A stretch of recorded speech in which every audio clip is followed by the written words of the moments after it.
प्रणाम आचार्य जी। आपने अतीत से मुक्त होने की बात करी थी।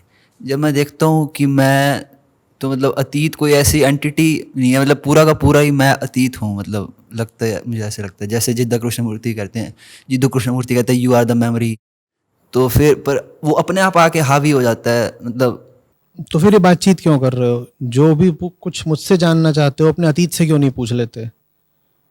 अगर पूरे का पूरा सब अतीत ही है तो इस सवाल का जवाब भी अतीत से ले लो।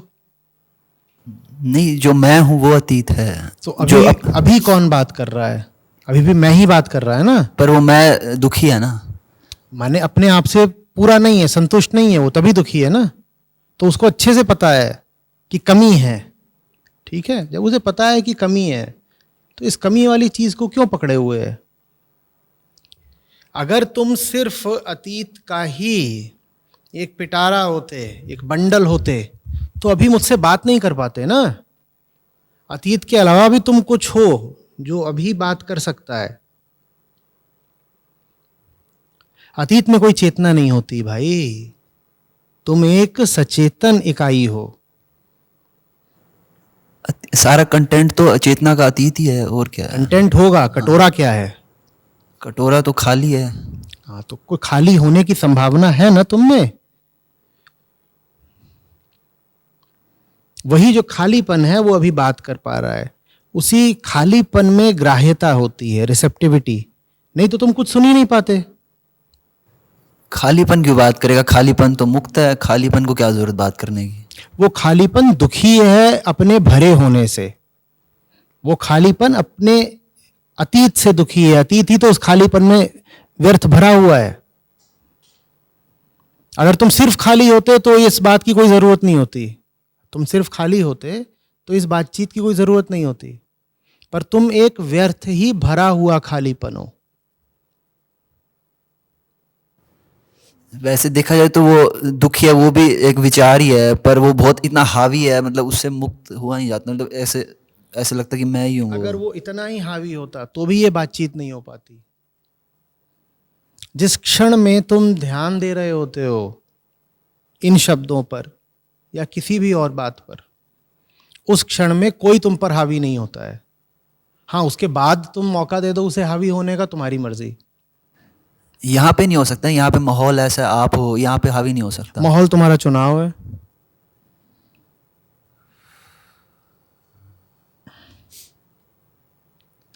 मैं जैसे कभी करता हूँ, जैसे मान लो किसी घर के बाहर सिक्योरिटी गार्ड खड़ा है, वो किसी को आने नहीं देगा। मैं ऐसे मतलब मान लेता हूँ इन सब अतीत को आने नहीं लूँगा, एकदम एकदम गार्ड की तरह खड़ा हो गया। तो तो शरीर नहीं, में काफ़ी। गार्ड की तरह खड़ा नहीं हुआ जाता। अभी किसी गार्ड को तुमने थोड़ी खड़ा कर रखा है। अभी तुम संयुक्त हो।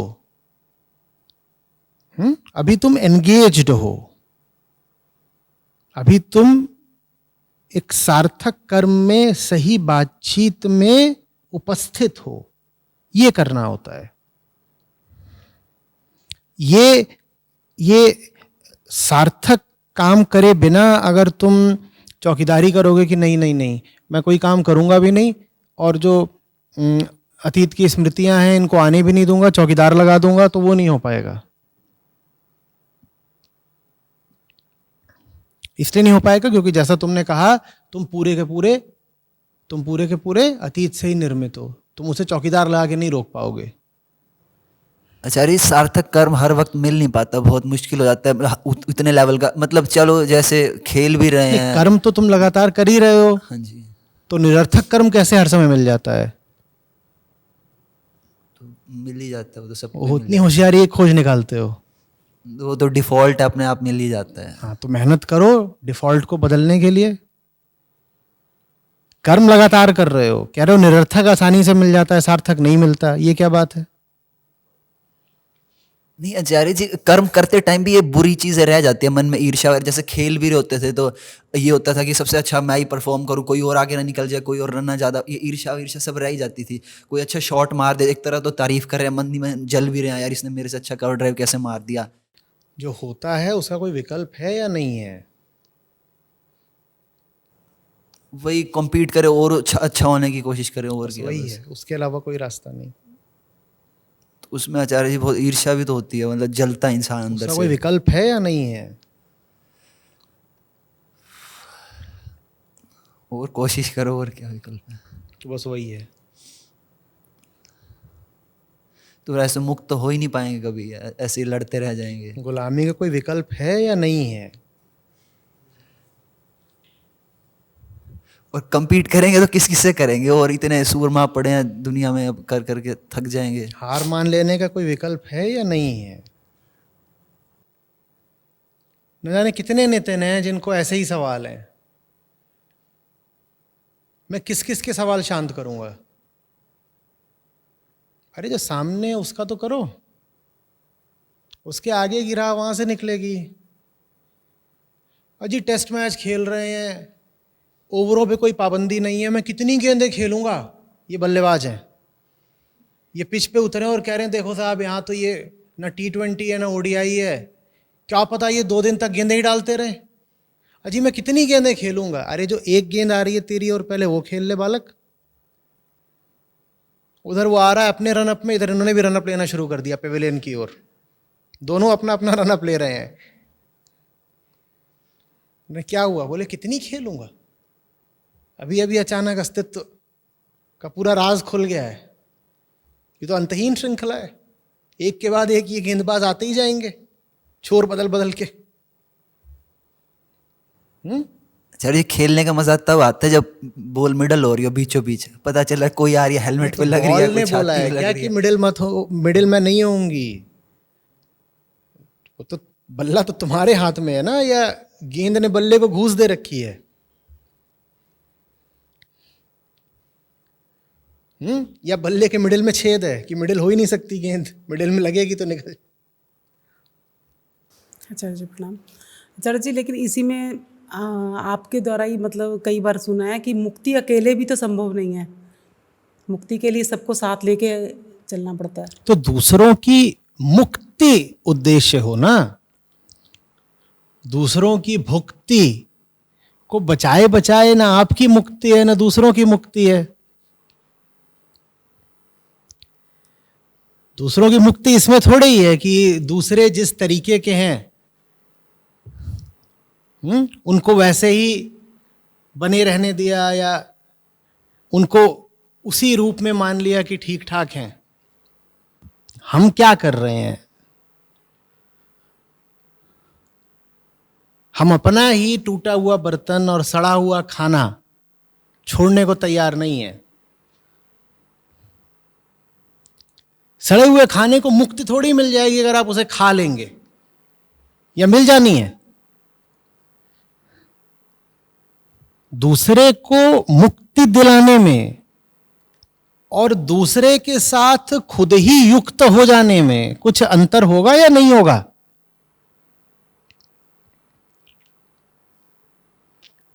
बोलिए।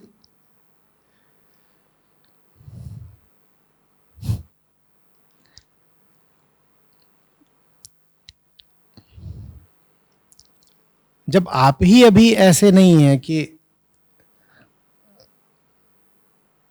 जिससे मुक्त होना है उससे मुक्त हो सकें,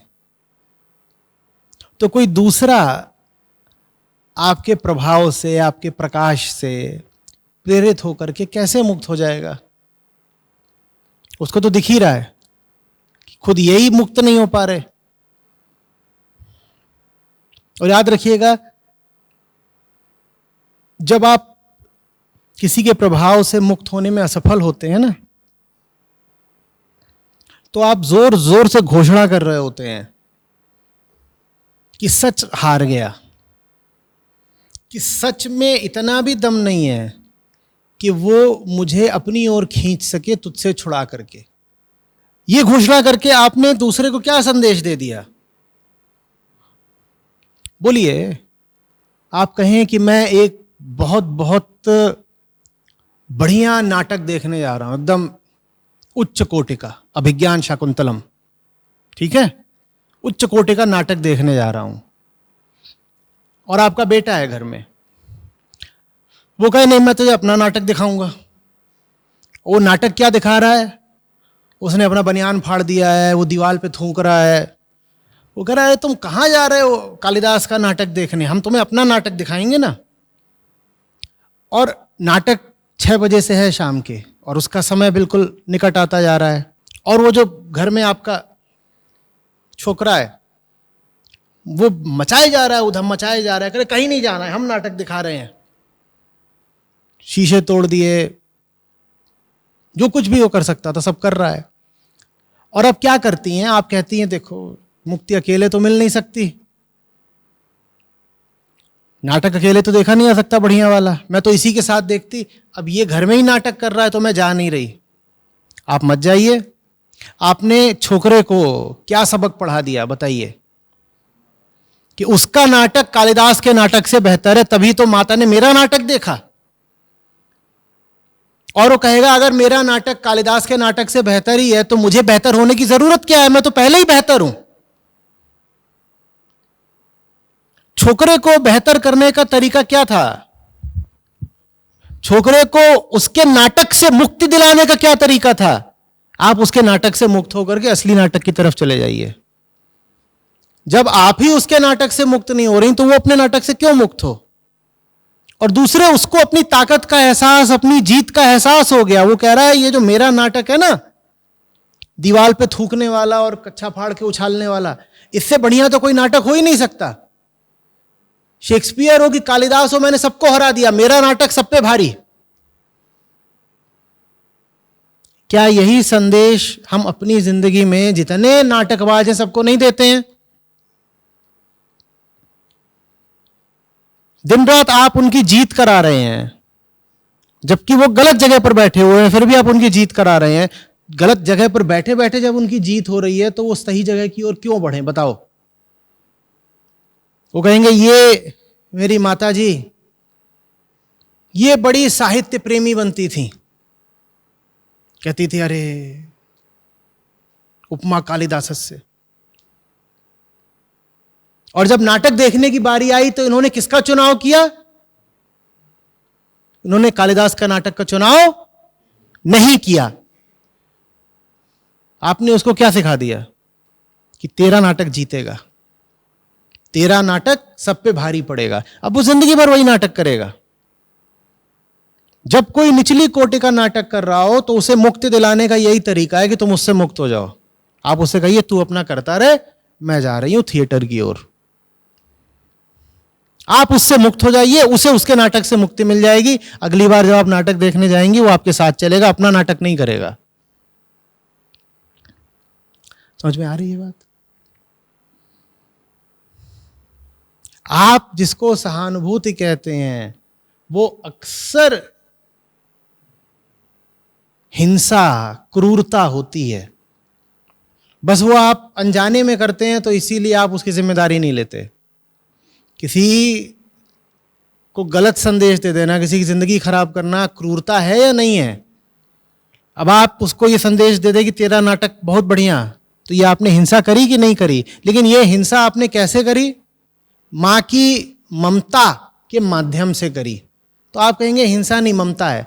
अरे वो ममता के माध्यम से की गई हिंसा है।